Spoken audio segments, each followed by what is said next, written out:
और क्या हाल है? अच्छे हो? कल हमने जो पढ़ लिया था इलेक्ट्रोलाइटिक कंडक्शन के बारे में, क्या क्या पढ़ लिया था? रेजिस्टेंस पढ़ लिया था, कंडक्शन, कंडक्टिविटी, रेस्टिविटी, ये पढ़ लिए थे। अब उसी पॉइंट को और आगे बढ़ाते हुए हम चलते हैं मोलर कंडक्शन के बारे में। Molar conduction, molar conduction, molar conduction क्या होता है? और इसके बाद आता है इक्विवेलेंट कंडक्शन। दो पॉइंट हैं इलेक्ट्रोलाइटिक कंडक्शन के, एक मोलर कंडक्शन और दूसरा इक्विवेलेंट कंडक्शन। मोलर कंडक्शन क्या होता है और इक्विवेलेंट कंडक्शन क्या होता है? इनमें ज्यादा डिफरेंट नहीं होता, थोड़ा सा ही डिफरेंट होता है। हमने एक सॉल्यूशन लिया, कितना सॉल्यूशन लिया? 1 लीटर सॉल्यूशन लिया। कितना सॉल्यूशन लिया? 1 लीटर या VML। अब इस सॉल्यूशन में हमने क्या डाल दिया? 1 मोल सब्सटेंस ऐड कर दिया। इसमें क्या ऐड किया? 1 मोल सब्सटेंस ऐड किया और इसमें 2 इलेक्ट्रोड लगा दिए। इलेक्ट्रोड की जो डिस्टेंस होगी वो कितनी होगी? 1 सेंटीमीटर। इलेक्ट्रोड की जो डिस्टेंस होगी वो कितनी होगी? 1 सेंटीमीटर। ध्यान रखना है कि VML सॉल्यूशन में 1 मोल सब्सटेंस डिजोल्व कर दे और इलेक्ट्रोड की जो डिस्टेंस रखनी है वो कितनी रखनी है? 1 सेंटीमीटर। तो इस इलेक्ट्रोलाइटिक सेल को मोलर कंडक्शन कहते हैं। समझ गए होंगे। इसके बाद इक्विवेलेंट कंडक्शन की बात करें कि एक बीकर में एक सॉल्यूशन डाला। कितना सॉल्यूशन डाला? VML सॉल्यूशन या 1 लीटर सॉल्यूशन, और इसमें ऐड क्या किया? 1 gram equivalent, 1 gram equivalent substance, क्योंकि इक्विवेलेंट कंडक्शन है तो इसमें क्या ऐड करना है? ग्राम इक्विवेलेंट सॉल्यूशन बना लिया। और इलेक्ट्रोड जो लगाए उनके बीच की जो डिस्टेंस होगी वो कितनी होगी? 1 सेंटीमीटर। अब यहाँ पे दोनों में कुछ सिमिलरिटी दिख रही होंगी, दोनों में VML सॉल्यूशन लेना है या 1 लीटर सॉल्यूशन लेना है। इसमें डिफरेंट जो है वो नाम में ही डिफरेंट है। यहाँ पे मोलर कंडक्शन है तो इसमें क्या ऐड करना है? 1 मोल सब्सटेंस। यहाँ पे इक्विवेलेंट कंडक्शन है तो क्या ऐड करना है? 1 ग्राम इक्विवेलेंट। और इलेक्ट्रोड के बीच की जो डिस्टेंस रखनी है वो कितनी रखनी है? 1 सेंटीमीटर डिस्टेंस रखनी है। तो ये दोनों पॉइंट हो गए होंगे कि मोलर कंडक्शन क्या होगा और इक्विवेलेंट कंडक्शन क्या होगा। इनका फॉर्मूला क्या होगा? Lambda m equal to kappa into 1000 upon molarity. इसके लिए जो फॉर्मूला हो जाएगा वो क्या हो जाएगा? Lambda equivalent equal to kappa into 1000 upon gram equivalent, या नॉर्मलिटी भी कह सकते हैं, यहाँ पे नॉर्मलिटी भी लिख सकते हैं। तो दोनों में थोड़ा सा डिफरेंट है, ज्यादा डिफरेंट नहीं है। यदि हम इनको दोनों को कंपैरिजन करके पढ़े तो दोनों एक बार में याद हो जाएंगे। यहाँ पे 1 मोल की जगह यहाँ पे क्या रखना है? 1 ग्राम इक्विवेलेंट रखना है। तो ये याद हो गए होंगे। अब इसके बाद इलेक्ट्रोलाइटिक्स जो सेल पढ़ा था तो उसकी इलेक्ट्रोलाइसिस प्रोसेस हमने देख ली थी कि वो इलेक्ट्रोलाइसिस प्रोसेस कैसे होती है। एक बार उसी के बारे में एक बार फिर चर्चा कर लें कि एक बीकर के अंदर इलेक्ट्रोड लगाए। इलेक्ट्रोड में हमने क्या बैटरी या सेल से कनेक्ट किया। तो यहाँ पे क्या होगा? एक इलेक्ट्रोड पर मास डिपॉजिट होगा, एक इलेक्ट्रोड से गैस निकलेगी, यहाँ दूसरे इलेक्ट्रोड पे भी मास डिपॉजिट हो सकता है। अब इसके बारे में 2 लॉ हैं। एक लॉ है फैराडे के, 2 लॉ है फैराडे लॉ, या इन्हीं लॉ को कहा जा सकता है electrolysis law. Electrolysis law, electrolysis law या फैराडे लॉ। अब इलेक्ट्रोलाइसिस जो लॉ है, इलेक्ट्रोलाइसिस के जो लॉ है वो कितने हैं? 2 लॉ है। First law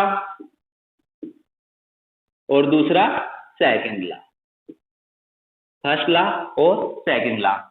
first law of electrolysis, second law of electrolysis, और फर्स्ट लॉ ऑफ फैराडे और सेकंड लॉ ऑफ फैराडे, दोनों नाम से इसे जाना जाता है। अब सबसे पहले बात करें फर्स्ट लॉ ऑफ फैराडे या फर्स्ट लॉ ऑफ इलेक्ट्रोलाइसिस की। फर्स्ट लॉ में क्या है? फर्स्ट लॉ में W is directly proportional charge. W is directly proportional क्या होगा? चार्ज होगा। W क्या है? W क्या है? Amount of substance, amount of substance. Q क्या है? चार्ज। क्या है? चार्ज है। अब यहाँ पे हमें इसको समझना है कि है क्या? Amount of substance. जब हमने इलेक्ट्रोलाइसिस किया था तो इस पर जो अमाउंट डिपॉजिट हो रहा था, दो इलेक्ट्रोड थे, एक इलेक्ट्रोड पर अमाउंट डिपॉजिट हो रहा था, पॉजिटिव पर हो रहा हो या नेगेटिव पर अमाउंट डिपॉजिट हो रहा हो, अमाउंट ऑफ सब्सटेंस, ये कितना डिपॉजिट होगा, हम यहाँ पे जितनी ज्यादा इसको चार्ज देंगे, जितना इस सॉल्यूशन में चार्ज हम पास करेंगे, उतना ही ज्यादा क्या होगा, अमाउंट ऑफ सब्सटेंस डिपॉजिट होगा ऑन इलेक्ट्रोड। अब इसकी डेफिनेशन क्या हो जाएगी, amount of substance are deposit on electrode is directly proportional charge. क्या हो जाएगी इसकी definition, amount of substance deposit on electrode is directly proportional charge. तो ये समझ गए होंगे। अब यहाँ पे आता है W equal to Z Q. क्या आ जाता है, W equal to Z Q. Z क्या है, इलेक्ट्रोकेमिकल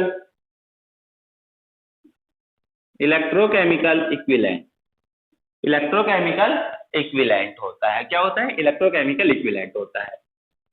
क्यू इक्वल टू हमने पढ़ा है IT। क्यू किसके इक्वल होगा, चार्ज जो होता है वो किसके इक्वल होता है, I करंट और T टाइम, इसके इक्वल होता है। क्या वो किसके इक्वल होगा, IT के करंट इंटू टाइम के इक्वल होता है। तो यहाँ पे एक और फॉर्मूला बन के आ रहा है, क्या आ जाएगा, W इक्वल टू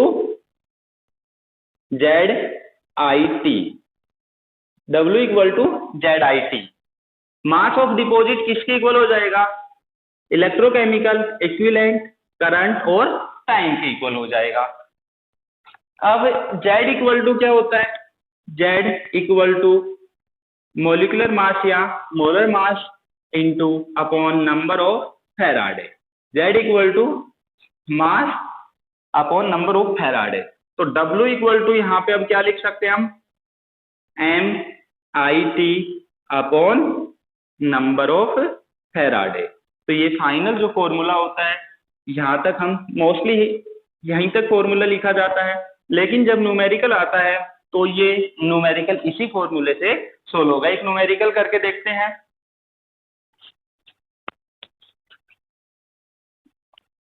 अब हमें दिया गया है एक पत्र कि कॉपर सल्फेट सॉल्यूशन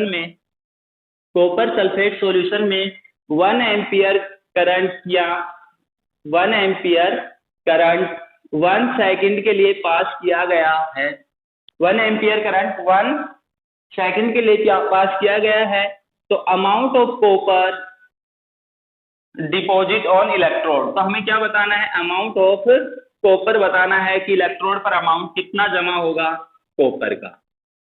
अब इसको सोल्व करते हैं, किससे सोल्व होगा, W equal to Z Q. यहाँ पे न तो हमें जेड दिखाई दे रहा, न ही क्यू दिखाई दे रहा।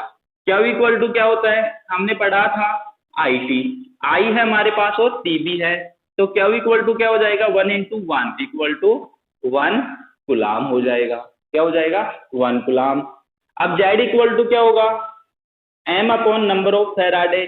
M कितना होता है, कॉपर का मास 63, नंबर ऑफ फैराडे, यहाँ पे कॉपर के ऊपर +2 आयन है 2 इंटू नंबर ऑफ फैराडे कितना हो जाएगा, 96,500 हो जाएगा। अब ये वैल्यू हम इस फॉर्मूले में रखते हैं, हमारा answer Z equal to 63 into 1 upon 2 into, अब इसको हम सोल्व करके mass of deposit copper on electrode calculate कर लेंगे। तो ये फर्स्ट लॉ था। अब इसके बाद आता है सेकंड लॉ ऑफ फैराडे या second law of electrolysis. Second law में क्या है, सेकंड लॉ में फैराडे ने क्या किया, दो सॉल्यूशन लिए, दोनों सॉल्यूशन को सीरीज में जोड़ दिया। किसकी सहायता से, बैटरी या सेल की सहायता से इसको कनेक्ट कर दिया। कैसे कनेक्ट किया है, सीरीज में कनेक्ट किया है। ये सॉल्यूशन फर्स्ट है, ये कौन सा सॉल्यूशन है, सॉल्यूशन फर्स्ट, और ये कौन सा सॉल्यूशन है, सॉल्यूशन सेकंड या सॉल्यूशन 2 भी कह सकते हैं। इसमें सॉल्यूशन भरा हुआ है, डिफरेंट सॉल्यूशन है। अब इनमें जब हम चार्ज पास करें या इलेक्ट्रिसिटी पास करें तो क्या होगा, मास ऑफ डिपॉजिट होने लगेगा। फर्स्ट लॉ में हमने पढ़ा था कि mass of deposit is directly proportional Q हो जाएगा। अब इन दोनों में क्यू सॉल्यूशन 1 और सॉल्यूशन 2 में क्या है, इक्वल है। सॉल्यूशन 1 और सॉल्यूशन 2 में क्या है, इक्वल है। तो यहाँ पे फैराडे ने क्या कहा सेकंड लॉ में कि mass of deposit are equal on both solution. कब होगा, जब हम इसे सीरीज में जोड़े। यदि सीरीज में जुड़ा हुआ है कोई भी दो सॉल्यूशन और उनमें हम इलेक्ट्रिसिटी पास करते हैं तो मास ऑफ डिपॉजिट दोनों सॉल्यूशन का, बोथ सॉल्यूशन का क्या होगा, इक्वल होगा, क्योंकि यहाँ पे W1 is directly proportional Q1 और W2 is directly proportional Q2। Q1 equal to Q2 हो गया, क्योंकि दोनों में हमने जो चार्ज पास किया वो सेम किया है। तो यहाँ पे क्या हो सकता है, W1 इक्वल टू W2।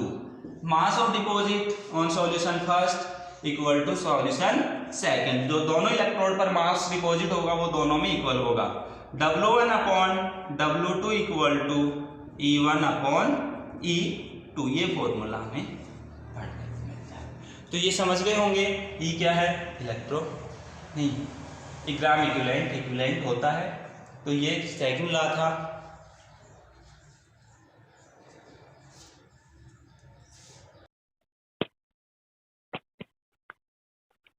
और क्या हाल है, अच्छे हो? कल हमने जो पढ़ लिया था इलेक्ट्रोलाइटिक कंडक्शन के बारे में, क्या क्या पढ़ लिया था? रेजिस्टेंस पढ़ लिया था, कंडक्शन, कंडक्टिविटी, रेसिस्टिविटी, ये पढ़ लिए थे। अब उसी पॉइंट को और आगे बढ़ाते हुए हम चलते हैं मोलर कंडक्शन के बारे में। Molar conduction, molar conduction, molar conduction क्या होता है, और इसके बाद आता है इक्विवेलेंट कंडक्शन। दो पॉइंट हैं इलेक्ट्रोलाइटिक कंडक्शन के, एक मोलर कंडक्शन और दूसरा इक्विवेलेंट कंडक्शन। मोलर कंडक्शन क्या होता है और इक्विवेलेंट कंडक्शन क्या होता है, इनमें ज्यादा डिफरेंट नहीं होता, थोड़ा सा ही डिफरेंट होता है। हमने एक सॉल्यूशन लिया, कितना सॉल्यूशन लिया, 1 लीटर सॉल्यूशन लिया। कितना सॉल्यूशन लिया, 1 लीटर या VML। अब इस सॉल्यूशन में हमने क्या डाल दिया, 1 मोल सब्सटेंस ऐड कर दिया। इसमें क्या ऐड किया, 1 मोल सब्सटेंस ऐड किया और इसमें 2 इलेक्ट्रोड लगा दिए। इलेक्ट्रोड की जो डिस्टेंस होगी वो कितनी होगी, 1 सेंटीमीटर। इलेक्ट्रोड की जो डिस्टेंस होगी वो कितनी होगी, 1 सेंटीमीटर। ध्यान रखना है कि VML सॉल्यूशन में 1 मोल सब्सटेंस डिजोल्व कर दे और इलेक्ट्रोड की जो डिस्टेंस रखनी है वो कितनी रखनी है, 1 सेंटीमीटर। तो इस इलेक्ट्रोलाइटिक सेल को मोलर कंडक्शन कहते हैं। समझ गए होंगे। इसके बाद इक्विवेलेंट कंडक्शन की बात करें कि एक बीकर में एक सॉल्यूशन डाला, कितना सॉल्यूशन डाला, VML सॉल्यूशन या 1 लीटर सॉल्यूशन, और इसमें ऐड क्या किया, 1 gram equivalent, 1 gram equivalent substance, क्योंकि इक्विवेलेंट कंडक्शन है तो इसमें क्या ऐड करना है, ग्राम इक्विवेलेंट सॉल्यूशन बना लिया। और इलेक्ट्रोड जो लगाए उनके बीच की जो डिस्टेंस होगी वो कितनी होगी, 1 सेंटीमीटर। अब यहाँ पे दोनों में कुछ सिमिलरिटी दिख रही होंगी, दोनों में VML सॉल्यूशन लेना है या 1 लीटर सॉल्यूशन लेना है। इसमें डिफरेंट जो है वो नाम में ही डिफरेंट है। यहाँ पे मोलर कंडक्शन है तो इसमें क्या ऐड करना है, 1 मोल सब्सटेंस। यहाँ पे इक्विवेलेंट कंडक्शन है तो क्या ऐड करना है, 1 ग्राम इक्विवेलेंट। और इलेक्ट्रोड के बीच की जो डिस्टेंस रखनी है वो कितनी रखनी है, 1 सेंटीमीटर डिस्टेंस रखनी है। तो ये दोनों पॉइंट हो गए होंगे कि मोलर कंडक्शन क्या होगा और इक्विवेलेंट कंडक्शन क्या होगा। इनका फॉर्मूला क्या होगा, lambda m equal to kappa into 1000 upon molarity. इसके लिए जो फॉर्मूला हो जाएगा वो क्या हो जाएगा, lambda equivalent equal to kappa into 1000 upon gram equivalent, या नॉर्मलिटी भी कह सकते हैं, यहाँ पे नॉर्मलिटी भी लिख सकते हैं। तो दोनों में थोड़ा सा डिफरेंट है, ज्यादा डिफरेंट नहीं है। यदि हम इनको दोनों को कंपैरिजन करके पढ़े तो दोनों एक बार में याद हो जाएंगे। यहाँ पे 1 मोल की जगह यहाँ पे क्या रखना है, 1 ग्राम इक्विवेलेंट रखना है। तो ये याद हो गए होंगे। अब इसके बाद इलेक्ट्रोलाइटिक्स जो सेल पढ़ा था तो उसकी इलेक्ट्रोलाइसिस प्रोसेस हमने देख ली थी कि वो इलेक्ट्रोलाइसिस प्रोसेस कैसे होती है। एक बार उसी के बारे में एक बार फिर चर्चा कर लें कि एक बीकर के अंदर इलेक्ट्रोड लगाए, इलेक्ट्रोड में हमने क्या, बैटरी या सेल से कनेक्ट किया तो यहाँ पे क्या होगा, एक इलेक्ट्रोड पर मास डिपॉजिट होगा, एक इलेक्ट्रोड से गैस निकलेगी, यहाँ दूसरे इलेक्ट्रोड पे भी मास डिपॉजिट हो सकता है। अब इसके बारे में दो लॉ हैं, एक लॉ है फैराडे के, दो लॉ है फैराडे लॉ, या इन्हीं लॉ को कहा जा सकता है electrolysis law, electrolysis law, electrolysis law या फैराडे लॉ। अब इलेक्ट्रोलाइसिस जो लॉ है, इलेक्ट्रोलाइसिस के जो लॉ है वो कितने हैं, दो लॉ है, फर्स्ट लॉ और दूसरा सेकंड लॉ, फर्स्ट लॉ और second law, first law of electrolysis, second law of electrolysis, और फर्स्ट लॉ ऑफ फैराडे और सेकंड लॉ ऑफ फैराडे, दोनों नाम से इसे जाना जाता है। अब सबसे पहले बात करें फर्स्ट लॉ ऑफ फैराडे या फर्स्ट लॉ ऑफ इलेक्ट्रोलाइसिस की। फर्स्ट लॉ में क्या है, फर्स्ट लॉ में W is directly proportional charge, W is directly proportional क्या होगा, चार्ज होगा। W क्या है, W क्या है, amount of substance, amount of substance, क्या है, चार्ज, क्या है, चार्ज है। अब यहाँ पे हमें इसको समझना है कि है क्या अमाउंट ऑफ सब्सटेंस। जब हमने इलेक्ट्रोलाइसिस किया था तो इस पर जो अमाउंट डिपॉजिट हो रहा था, अमाउंट डिपॉजिट हो रहा था, दो इलेक्ट्रोड थे, एक इलेक्ट्रोड पर अमाउंट डिपॉजिट हो रहा था, पॉजिटिव पर हो रहा हो या नेगेटिव पर अमाउंट डिपॉजिट हो रहा हो, अमाउंट ऑफ सब्सटेंस, ये कितना डिपॉजिट होगा, ये कितना डिपॉजिट होगा, हम यहाँ पे जितनी ज्यादा इसको चार्ज देंगे, जितना इस सॉल्यूशन में चार्ज हम पास करेंगे उतना ही ज्यादा क्या होगा, अमाउंट ऑफ सब्सटेंस डिपॉजिट होगा ऑन इलेक्ट्रोड। अब इसकी डेफिनेशन क्या हो जाएगी, amount of substance are deposit on electrode is directly proportional charge. क्या हो जाएगी इसकी definition, amount of substance deposit on electrode is directly proportional charge. तो ये समझ गए होंगे। अब यहाँ पे आता है W equal to Z Q, क्या आ जाता है, W equal to Z Q. Z क्या है, electrochemical, electrochemical equivalent, electrochemical equivalent होता है, क्या होता है, इलेक्ट्रोकेमिकल इक्विवेलेंट होता है। क्यू इक्वल टू हमने पढ़ा है IT, क्यू किसके इक्वल होगा, चार्ज जो होता है वो किसके इक्वल होता है, I करंट, करंट और T टाइम, इसके इक्वल होता है। क्या वो किसके इक्वल होगा, IT के करंट इनटू टाइम के इक्वल होता है। तो यहाँ पे एक और फॉर्मूला बन के आ रहा है, क्या आ जाएगा, W equal to Z I T, W equal to Z I T. Mass of deposit किसके इक्वल हो जाएगा, इलेक्ट्रोकेमिकल इक्विवेलेंट, करंट और टाइम के इक्वल हो जाएगा।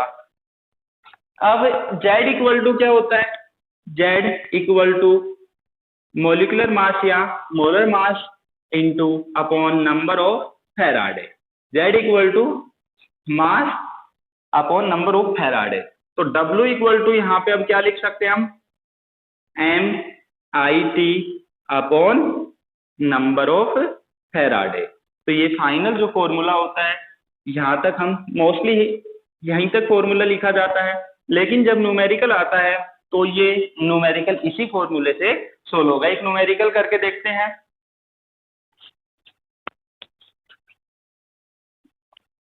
अब हमें दिया गया है एक पत्र कि कॉपर सल्फेट सॉल्यूशन में, कॉपर सल्फेट सॉल्यूशन में 1 एम्पियर करंट या 1 एम्पियर करंट 1 सेकंड के लिए पास किया गया है, 1 एम्पियर करंट 1 सेकंड के लिए पास किया गया है। तो amount of copper deposit on electrode, तो हमें क्या बताना है, अमाउंट ऑफ कॉपर बताना है कि इलेक्ट्रोड पर अमाउंट कितना जमा होगा कॉपर का। अब इसको सोल्व करते हैं, किससे सोल्व होगा, W equal to Z Q, यहाँ पे न तो हमें जेड दिखाई दे रहा न ही क्यू दिखाई दे रहा। क्यू इक्वल टू क्या होता है, हमने पढ़ा था IT, I है हमारे पास और T भी है, तो क्यू इक्वल टू क्या हो जाएगा, 1 इंटू 1 इक्वल टू 1 कूलाम हो जाएगा। क्या हो जाएगा? 1 कूलाम। अब Z इक्वल टू क्या होगा? M upon number of Faraday. M कितना होता है? कॉपर का मास 63, नंबर ऑफ फेराडे यहाँ पे कॉपर के ऊपर +2 आयन है 2 इंटू नंबर ऑफ फेराडे कितना हो जाएगा? 96,500 हो जाएगा। अब ये वैल्यू हम इस फॉर्मूले में रखते हैं, हमारा answer Z equal to 63 into 1 upon 2 into, अब इसको हम सोल्व करके mass of deposit copper on electrode calculate कर लेंगे। तो ये फर्स्ट लॉ था। अब इसके बाद आता है सेकंड लॉ ऑफ फैराडे या second law of electrolysis. Second law में क्या है? सेकंड लॉ में फैराडे ने क्या किया? दो सॉल्यूशन लिए, दोनों सॉल्यूशन को सीरीज में जोड़ दिया। किसकी सहायता से? बैटरी या सेल की सहायता से इसको कनेक्ट कर दिया। कैसे कनेक्ट किया है? सीरीज में कनेक्ट किया है। ये सॉल्यूशन फर्स्ट है, ये कौन सा सॉल्यूशन है? Solution first. और ये कौन सा सॉल्यूशन है? सॉल्यूशन सेकंड या सॉल्यूशन 2 भी कह सकते हैं। इसमें सॉल्यूशन भरा हुआ है, डिफरेंट डिफरेंट सॉल्यूशन है। अब इनमें जब हम चार्ज पास करें या इलेक्ट्रिसिटी पास करें तो क्या होगा? मास ऑफ डिपॉजिट होने लगेगा। फर्स्ट लॉ में हमने पढ़ा था कि mass of deposit is directly proportional Q हो जाएगा। अब इन दोनों में क्यू सॉल्यूशन 1 और सॉल्यूशन 2 में क्या है? इक्वल है। सॉल्यूशन 1 और सॉल्यूशन 2 में क्या है? इक्वल है। तो यहाँ पे फैराडे ने क्या कहा सेकंड लॉ में कि mass of deposit are equal on both solution. कब होगा? जब हम इसे सीरीज में जोड़े। यदि सीरीज में जुड़ा हुआ है कोई भी दो सॉल्यूशन और उनमें हम इलेक्ट्रिसिटी पास करते हैं तो मास ऑफ डिपॉजिट दोनों सॉल्यूशन का, बोथ सॉल्यूशन का क्या होगा? इक्वल होगा, क्योंकि यहाँ पे W1 is directly proportional Q1 और W2 is directly proportional Q2। Q1 equal to Q2 हो गया, क्योंकि दोनों में हमने जो चार्ज पास किया वो सेम किया है। तो यहाँ पे क्या हो सकता है? W1 equal to W2। Mass of deposit on solution first equal to solution second. जो दोनों इलेक्ट्रोड पर मास डिपॉजिट होगा वो दोनों में इक्वल होगा। W1 upon W2 equal to E1 upon E2। ये फॉर्मूला हमें पढ़ने को मिलता है। तो ये समझ गए होंगे ये क्या है? इलेक्ट्रो नहीं, इक्विवेलेंट होता है। तो ये सेकंड लॉ था।